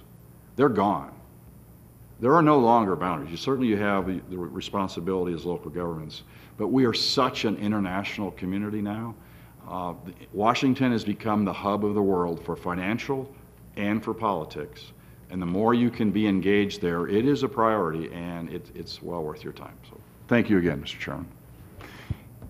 I have two questions, and one is I personally haven't heard much about the Washington office lately, which is, I guess, is still operating. It's an initiative of the state of Nevada under the control of the governor. And I'd like to ask, first of all, if you coordinate with those folks and that sort of thing. Yeah, Let me pose my second question at the same time. And you said it's a very provocative thing that there's a potential veto of the transportation bill, and I'd certainly like to hear how the president is seeking to improve his relations with Congress yet again, and if you could, but in all seriousness, if you could say a few words about that and what we should be on the lookout for. Thank you. First, the easiest answer, Ryan McGinnis, great guy, is Senator McGinnis' son, former senator from Fallon. Ryan has really headed up that office for a number of years. He's doing a great job. He handles, and yes, he's a part of everything that we do, and he's a part of our meeting today, I think via conference call. The state office, coordinates a lot of all the legislation that directly impacts the state of Nevada, from economic development to defense. They coordinate trips for the governor and the executive branch. But Ryan is engaged in most anything that touches Nevada, and he's doing a great job. There's been question, I think, Dave, when we were in Carson, question about the merits in investing in the Nevada State Office. It's back to that argument, well, we have a delegation, why do we need help? Well, we need help beyond our delegation. So again, thank you for bringing up Ryan. He's doing a great job. As far as the relations with the White House, I am a Republican, but I learned for 10 years to be a city councilman and a mayor where you count votes. You learn how to cross the line when possible, and there's partisan in local government is there, but it's not as visible as it is in Washington. The president's, one of his bigger challenges right now is the passage of the health care reform. Businesses are struggling. They're trying to figure it out. I think we could go around the room here, and I know a lot of my friends in business that are not hiring because, and I can imagine the gaming industry not hiring because of the thresholds and because of the dollars. I have a friend that owns a fairly substantial taxi company that is considering just paying the fine. His current health premiums are $1 million a year. It's going to go to $2 million a year, and he feels that there's the penalty, which is $300,000 or $400,000, is cheaper. So one of the biggest things undermining the president, and I'm not going to be critical of his desire to create health care for millions of people that don't have it, but it's one of those things where it literally was a bill that thousands of pages that people really didn't know exactly what it did, so they're trying to implement it. So that has clouded really a lot of what he's doing. Currently, from immigration reform to now possibly vetoing the transportation bill, this really is pretty partisan because the Republicans historically think there's plenty of money around if we just were wise on how we spent it and where we invested it. On the Democrat side, I'm talking leadership now, rank and file members, believe me, they get along well, they work well together.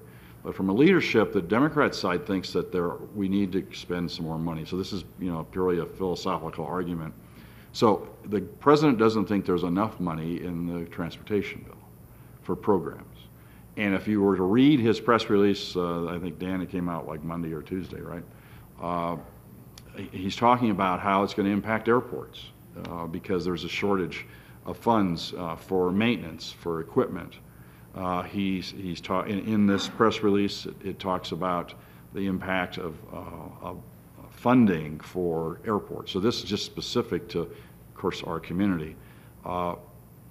Right now, I don't expect a whole lot to happen legislatively. Whether he vetoes it or not, I'm not sure.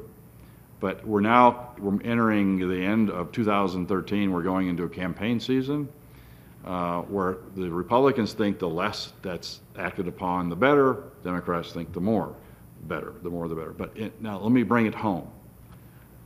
Do not be confused by what you read and by the partisanship of Washington as to the importance of your involvement there.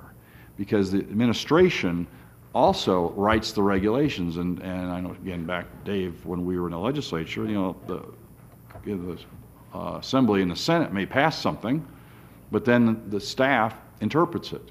So there's what we call rule making happening right now on issues that impact all of us. So the 40,000 feet politics, don't lose any sleep over it. We're the greatest nation in the world. But your involvement today, creating those relationships with the chairman of the Transportation Committee, the chairman of the Travel and Tour Committee, are all very positive, and so I hope I covered it okay. It's fascinating. Thank you. Any other questions of Mr. Porter? Very, very nice. Let us see if we have a motion to accept the report. Moved by Mr. Hall, seconded by Commissioner Weber. Is there any discussion of that motion? And to be continued in the second meeting, I am sure. Seeing no discussion of that motion, all those in favor, please say aye. All those opposed, please say no. That passes unanimously. Then let us go to item H. And who would like to lead on this? Thank you, Mr. Chair. If you don't mind, I have like a 45-minute presentation on this. Okay. When you signed up Porter Gordon Silver, the board accepted their bid. The contract provided for a extension after this last legislative session in the agreement. So that is at the board's election. Just a little bit of background on the agreement. It's the fee structure will stay the same, $2,000 a month at off session, and then during session it's $5,000 a month, which I think equates to $76,000 in the biennium, Ryan, if my math was correct. Or is that? Yeah, that would be correct, I believe, yeah. Okay. So just so you know the financial piece of it, one change on John obviously gave you an overview of what he's working on federally. At the state level, one change we're making is to put me on the lead rather than Sean. It's just a matter of communication with staff. I know most of the issues. It just logistically works better for everyone, and so I'll be taking the lead on state if you so give us the benefit of continuing to represent you. As I mentioned in the end of session report, we have a couple interim issues we're working on. One is the raising the awareness and the relevancy of the capital needs of this organization. I think I told you that legislators have extended the olive branch to us, so we hope to get that up and running with some meetings, maybe some site tours, things like that, work with staff on that. The other is working with the Attorney General's office on open meeting law issues that we may or may not have, tweaks that they will carry for us in a bill next session. So those are two of the issues, not to mention just monitoring all the interim committees and things like that. So at a state level, we can cover that as well. And you know John, what he can offer. I can't say it enough. Feel free to contact him. Let him open those doors for you in Washington, D.C. It's a bonus to your contract. I mean, typically these engagements are state legislative pieces only, but you have that added exposure in the national level with John's expertise. So I can't encourage it enough. With that, I can answer any questions. Are there any questions for council? Mr. Hawkins. Just one, I might have asked it last year, but I don't remember the answer. There's an arbitration clause in there under disputes. Is there a reason it's automatically arbitration and not mediation? I mean, is there a reason that was put in there? Is it required, or is mediation an option? Mediation's an option. This is just our typical, I've seen it done both ways. The reason I ask is because, you know, mediation is something that can be agreed on mutually, and arbitration isn't. So I don't know if that was discussed by whoever. We'd be happy to take a look at that provision if the board would would like us to. We don't foresee any major battles between Port Right, Gordon of course Silver and the not. RSCVA, so. Curious. It sounds like an attitude oriented toward negotiating each dispute, rulemaking for the dispute. I believe I heard that. Maybe the contract could stay as it is, and we could negotiate case by case. Mr. Chairman, it's not an attorney. I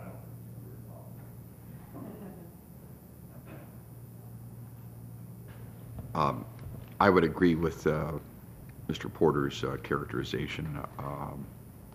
You know, you sort of know after a year whether or not this is going to be a contract where there are disputes, and I don't think we've had any today. And did that answer your question, sir? I just was curious if that was something that everybody just automatically put in the contract. It sounds like that's what you guys put in your contracts. And I'm not suggesting there would ever be a dispute between us, but just a curiosity that I had when I saw that clause. Thank you. Are there any other questions? Ms. Cooney? I'd like to hear from staff how they felt this session went. This is our first session with this group, and if they felt like it was a good partnership and it should be continued. Well, obviously, we have an ongoing basis with Brett on a legal basis, and are very familiar with him and his style, and think highly of his abilities. I think Sean did an okay job for us. I'm not sure that we always had the communication and support that we needed throughout the process, especially on the film incentive, which is probably our number one issue that we went through in the last legislative session. Some of that was maybe stylistic, but I think that we got that passed, not necessarily on the shoulders of Porter Gordon Silver, but as a result of a lot of efforts we made internally and some other organizations made. I would say that Brett was very helpful in that regard, however, and that we enjoyed working with him on the process and found his action very useful. So a little bit of a mixed report on the area that I had the most interaction on an ongoing basis. I obviously have the greatest respect for Congressman Porter, and on an ongoing basis, we highly prize our relationship with Brett. So the idea that there might be some change in the lead on this was unknown to me until a few minutes ago. I think that certainly probably is a good move going forward, because we feel very comfortable with Brett, we feel very comfortable with John. I'm not so sure if the staffing hadn't changed where that would have worked as well for us in the long term. Thank you. Mr. Hull? I think part of my question may have just been answered, but I'm curious why a contract that's been executed appears in our agenda without a cover memorandum from our CEO president telling us the kinds of things that you just told us. I think that's something that ought to be standard format when we're considering these kinds of things, because in a conversation that I had with Brett, I did ask the question. I assume that the staff is satisfied with what transpired during the past legislative session, and were that not the case, certainly I would want to hear that from the CEO. So I think there's something lacking here, and thank you, Beth, for asking the question. Let me try a response to that first, Mr. President. I just consulted with counsel, and as to both the legal services contract, a separate contract, and this government relations contract, the contractor works directly for the board. That's an important distinction. Some of the elected folks have been through this before on other issues, and you in business, obviously, I believe, see the distinction. With all due respect to our staff, we want them to be well served with the services that they need, but there are certain, when lawsuits occur, as a board member, you want to know that certain folks are working for you. And quite honestly, sometimes there are distinctions, sometimes rising to the level of conflicts between board and any staff, including CEO. I'm not suggesting that that there should not be any memorandum from our staff, but that's a piece of it. Mr. Hall. Thank you for the clarification. I understand that, and I appreciate what you just said. I looked at the contract. The contract was signed by our president and CEO. I think that most contracts that are signed and executed in local governments may be handled this way, but I also believe, as you very eloquently stated, that we need to make sure that the contractor, even though that contractor is working for the board, is serving the staff well. And if that's not the case, then I want to hear about it. And perhaps we ask a question during the course of a meeting here, we're getting some of that answer, but I think that the staff needs to be a little better informed than was just described. And I also think that as a board member, I want to hear from the staff as to their level of satisfaction. And had Beth not asked the question, I would have asked the question. I think that's something that needs to be done. Thank you again for your clarification. And sir, I was not intending to silence the staff. I just wanted that particular take on the question. Staff. Mr. Chairman, I add one thing. From a scheduling perspective, I will most likely be here 3 or 4 days out of the month. And what I'd like to offer to help even better communicate from 2,500 miles away is being here as frequently as I plan on being. I'm happy to give more updates personally as well, to give you an idea of some of the things that are happening in Washington. Again, I'm proud to represent you guys and would like to tell you about things that we're doing. And I think as we come into this next cycle of the year, especially as we move into the end of the year and then into the political year of next year, I will be here and would more than happy to give more personal updates. Any comment to Mr. Hall's question from staff? Well, I think I pretty much said it all before. We have one real issue that was major. There was another issue that kind of caught us by surprise at the end relative to the number of rooms that are required for full gaming licenses, et cetera. But once again, a lot of these things have to do with the relationship. We've got a great relationship with Brett, great relationship with John. Didn't feel quite as comfortable with Sean, but moving forward, certainly the individuals that we feel comfortable with will be working with us, and I'm willing to take that to the next level. Additional questions, Councilman Dortch. Yeah, just a comment, and I think the important part about this contract also is it's got a 30-day cancellation. I mean, if we have issues, if there's a problem with communication continuing on throughout this, or if we have issues with how we're being represented, it's got a 30-day cancellation. So even though it's a 2-year contract, we're not locked into it for 2 years. So, Commissioner Weber. That's a great point, but do we, the board, are we the ones that could make that cancellation? It has to come to us. I think that's the best. So I just wanted to make sure. Thanks. Any other comments? Ms. Corona. I have 2 questions. What other organizations do you represent in Northern Nevada? So what is your involvement? You said you're going to be here 3 to 4 days a month, and that hasn't been the past case, I don't think, or else I would have seen you more. And secondly, do we need this representation for a 2-year? Does the RSCVA need continuous representation for a lobbyist, or is it a year contract, is my question. Is there work to do for $2,000 a month? No, I can't speak on behalf of the Gordon Silver, but from a perspective of representing federally, it's the airport, Reno Tahoe Airport, and the RTC are our 2 clients. And by the way, from a federal perspective, very intense in federal relations and funding and projects. As far as the days I've been here, I'm usually here more than 4 days even now. Sometimes it's at a week, but it's like 2 days here, a day here, maybe a couple days here. So I'm here quite frequently. But my goal this to try to make it work is to tie in consecutive days.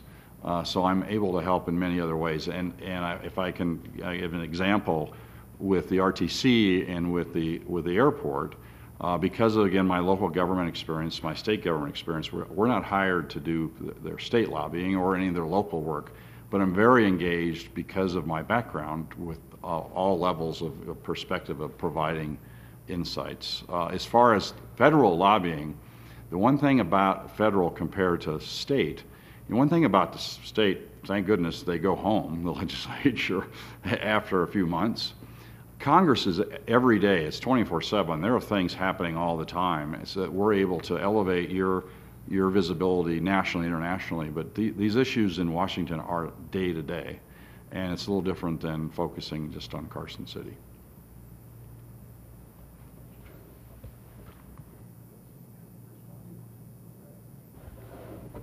Just in response to the second question, I do think it's important to keep your lobbyist on in the interim for a myriad of reasons. I told you that a couple of issues, express issues we'll be working on. But the other thing is, in that legislative building, I'd be lying to you if I said the RSCVA can move mountains down in Carson City. It really can't. But what we can do, and what we've taken a different approach on the RSCVA, is raise your relevancy down there. And we did what I thought a great job of doing that last session. We were in on meetings that the RSCVA wasn't in on. One had to do with the entertainment tax. We were in those meetings. We need to raise the awareness of what's going on here. And the interim, that's when we can do that. And that's why you see the lower fee during the interim, and then we ramp it up during the session. But I think it's very important to have your lobbyist in that continuity. I have 10 plus years of legal experience for the RSCVA. It's pretty much my whole legal career. So I'm very invested in this organization. So you get that added bonus too. So I'm not going anywhere. I know your issues, and I think it's important you keep it during the interim. And one more piece of the political side, poor Dan's heard me say this 100 times, but it's not unlike football. You have the draft pick, then you have the preseason, then you have the season, and then you have the playoffs, and then you have the Super Bowl. Many companies and entities show up for the Super Bowl in Washington. Nevada's done it for years. They've waited till there was a crisis. Well, what we try to do is we're creating relationships for you today, so when there is a crisis and when there is a problem, we can go to see Chairman Schuster or Transportation and say, Bill, we have a problem. And you know Sharon, you know Bonnie, you know Ron, you know families in Nevada. Now, this is a very minimal investment on a part of the RSCVA. We're proud to represent the RSCVA. It's important to us. But know that you're such an important part of the Northern Nevada community that we would like you to remain a priority, and this is one way to do it, and it's a very positive way to do it. Next is Mr. Hall again, and then Councilman Kerrigan. Thank you. I'm intent on supporting the renewal. Brett, this probably is a question to you. The current contract, maybe you said something about this when you were talking a moment ago, but under the current contract, the non-legislative session fee is different than the legislative session fee. So will you be coming back with a different document because the 2012-13 dates are in this one? Will you give us a supplemental or another contract that our chairman will sign? We can certainly do an addendum that would just reference those same fee structure. If not, the way it would be interpreted is you exercise the option on the same terms of that's in that agreement. So there's I understand that, but the terminology in here includes specific dates. That's the only reason I was asking. We will do an addendum so the dates are correct. Thank you. Councilman. Yeah, thank you. I just want to put it in perspective. The city of Sparks has a federal lobbyist who we pay a lot more for. And that may change because the contract's coming up now that I know how much you guys are doing it for. But I want to say, we have the luxury here in the state of Nevada to be able to talk to our representatives. There's a lot local officials in other states that don't have that opportunity. I don't think there's anybody in the state at the federal level that I can't pick up the telephone and they will answer it. And that's our luxury. But it's the people we don't know, and this is what John was saying, it's the people we don't know that are in policy making positions, and that's what it's all about. And so when I saw this, as far as getting the federal part of it in there, let me tell you, this is a good deal. I'm just going to say that. Ladies and gentlemen, I'd like to say a couple of things. Wind back the clock 1 year when we negotiated this contract, I was particularly impressed with the involvement of John Porter from the federal side of the House. And I apologize that I did not do as much to avail ourselves as an RSCVA of some of the items that were suggested and offered by Mr. Porter. And into that breach stepped Bonnie Weber and Sharon Zadra with this very worthwhile initiative that is going to take up in 3 or 4 minutes or so at 11. The shared, I can't get the names, shared federal framework, which skillfully and artfully tied the RTC to the RSCVA and ties lots of local agencies together. So I would say thank you for doing that. I was not able to attend the first meeting, which seemed to have exactly 20 minutes notice of the time, and I'm joking. I had some travel plans. That is my first statement, and that's underway. The wheels are on the vehicle and they're turning, and that stuff is moving just as we intended. The second part is on the state of Nevada side. I look around the room and I'm a legislative junkie. Perhaps I didn't have enough of that building when I was there. John is smiling. It's a different legislature. It's a far different beast because of some of the folks that got elected out of Southern Nevada. Let me just say that coming under the terminology institutional memory, it's a different place. Okay, I was there every week, and I saw that the effort was being made on the state side. By this gentleman to my right and his partner and various other folks from Porter, Gordon, Silver. And the test I have is you walk up to a guy who represents you as a governmental entity, and I would say, what's going on AB 123?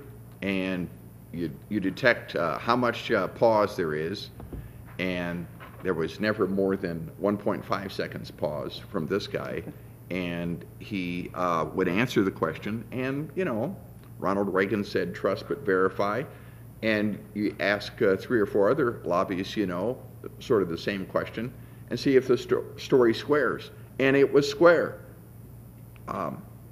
Representation is being had. I'm satisfied with that, and I'm sorry if some character wants to fiddle with the 200-room limit and the unrestricted license at the last minute, and that is the unpredictable nature of the Nevada legislature. I'm sorry. Thank you. Any other questions? Commissioner Weber. I just wanted to say one quick thing. The good part about having this lobbying group and having John as part of this is, for Washoe County, our federal lobbyist is Marcus Faust. And then for RTC, our lobbyist is Anya Graves, which is also, I believe, Sparks's lobbyist. And then Reno has their lobbyist. And when we were back there in April, everybody was working together. We had meetings with different folks. They were all talking. They were all working together.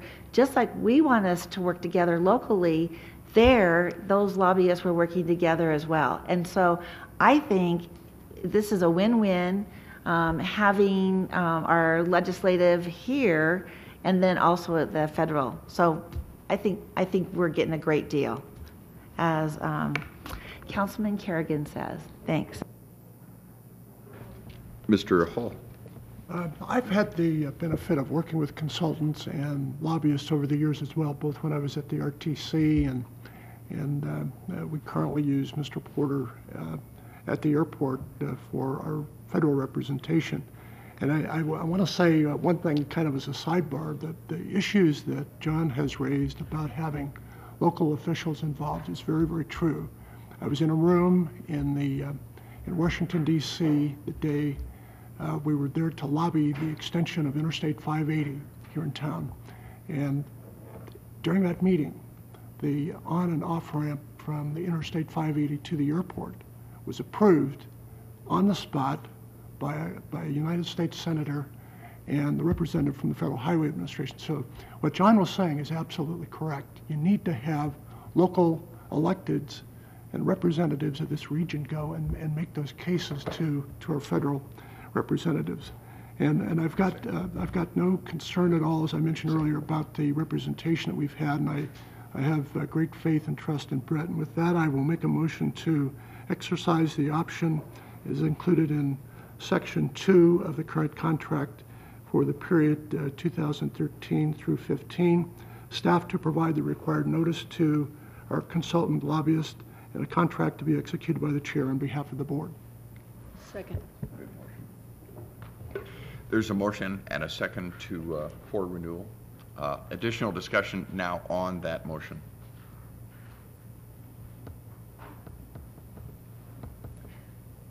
Is there, I see no discussion. Is there any public comment? We will close public comment. Any additional discussion on the motion? Hearing none, all those in favor, please say aye. Aye. All those opposed, please say no. That passes unanimously. Thank you very much. Thank you. Thank you very much. That would take us to, we're bumping up, I didn't think this would happen, we're bumping up against the 11 o'clock hour, perhaps we're there. So please plan accordingly. Items for future board meetings. Yes, ma'am. Question on process of review. I know we got way behind last year. Shouldn't we be in the queue right now for reviewing? I have Molly looking at that right now. That is CEO review. Okay. Thank you. Any other questions, comments, items for board members? Mr. Chairman? Yes. As many of you know, we've been looking to consolidate our Finance Committee and board meeting for the month of August, and based upon the feedback that Joe Kelly received from many of you, we are now looking to move to August 14th at 8 a.m. For a board meeting instead of the following date. So August 14th at 8 a.m. It has to be at that time because of a city council meeting for Reno on that day. And that's a Wednesday as opposed to the Thursday. Wednesday the 14th. And a bit earlier. Okay. Charlotte will follow up on that. I think there's been consultation with virtually all members of the board individually. I hope so. Well, I have a question. This is the second time that this meeting's been changed, and it actually conflicts with my company board meeting, quarterly company board meetings. So I thought that meeting was going to change. It didn't, so I will not be able to attend. Thank you. There's schedules are tough. Mr. Kelly said that there is an urgent expenditure as to a sound system at the Livestock Event Center. Makes the sound of the horses louder, I guess. And seriously, it's very important. Okay. Are there any other? I see no other board member. Requests for future items. Going to the last item, board member comments. Separate item. Any other board member comments? I see none. Let us go to closing public comment. Is there any, have any cards? I see no hands. We'll close out public comment. And let's go without objection, we will be adjourned. Is that acceptable? All right, we are adjourned. Thank you.